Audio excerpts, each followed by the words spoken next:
Hello, good morning everyone. So, napansin ko guys, hindi pala kasama ang Camarines Norte doon sa update natin kanina. So, meron pong nag-comment na wala daw po yung Camarines Norte. So, chinek ko nga ay wala talaga. So, wala nga. No, so wala. Ayan, wala. Wala talaga siya, hindi siya kasama. So, buti merong nag-comment. So, mapapansin nyo guys, meron na po tayong sumada dyan na makikita ninyo. So, meron po tayo dyan 22, 24, 29, 9, 18. So, bali po 5 numbers. Ang tanong, pwede po yan tayaan ba lahat? So, syempre naman, pwede po yan tayaan lahat. Kasi po, hanggang 6 na numbers ay pwede po yan kung kaya nyo lang pong kwintahin kung paano po ang pag-equals ng times sa 6 na numero. Kapag 6 na numero po ay times 15, kung magkano po yung taya ninyo, i-times nyo lang po sa 15. So, ganun lang po guys ang pagbabayad ng taya sa mga numero. So, pag 5 numbers guys, times 10. Ano? So, halimbawa, ang taya nyo po ay 10 times 10 is equals to 100. So, ganun lang naman guys. So, meron po dito sa baba nakalagay na pwede rin siya magpumpiang. Pwede. Kasi po nakikita ninyo dito na meron pong kapit. Saka sumada pumpiang na lumabas.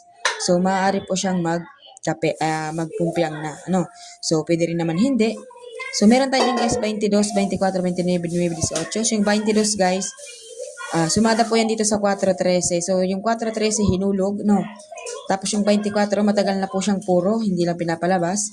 Yung 29 naman ay sa sumada po yan ng 20. Patras pong bilang sa 30. Saka sa para yung dulo, pwede po sa 29. Ano? So, yung 9 naman guys, matagal na po yan dapat pwedeng ilabas dahil po dito sa 27. At sumada po siya, no? So, yung 18 guys, ipit din po siyang bilang dahil nga po sa 16, nag-15, 16, 17, tapos nag-19, iniwan si 18. Diba? So, makita nyo guys yung pattern, lagi pong pumapasok. Ano? So, yung 4, nag-20, kapares po yan sa pattern. Yung 37 naman, ang pattern niya ay 21. So, kung sa pattern tayo guys titingin, so, ang maaari po guys natin kunin is yung nasumada ng 35 G's. Pattern po kasi yan guys, 11. Sa pattern, Sa pattern po. Okay, saka yung 9. Okay, kung sa pattern po tayo titingin, so maaaring ito po ang ating tayaan, 35 G's 11, 9. Pero pag sa sumada naman po tayo tumingin, dito po tayo sa mga naiipit o sa sumada, so ito po yung sumada na nakuha ko na 22, 24, 29, 9, 18. So ito po yung pattern. So kung ang 25 kasi guys, kapares niyan is yung 9 sa pattern, di ba? Tingnan natin dito. Okay, so 9.25, di ba?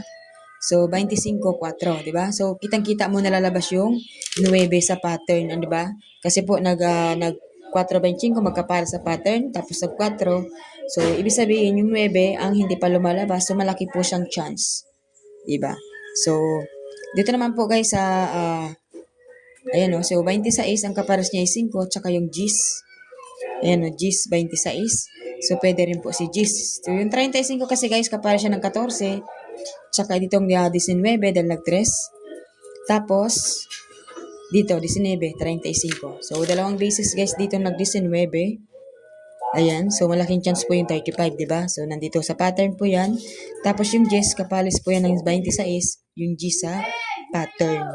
So, yan po ang ating sumada guys. So, tayaan nyo po yan hanggang 3 days. Good luck everyone. Please like and share.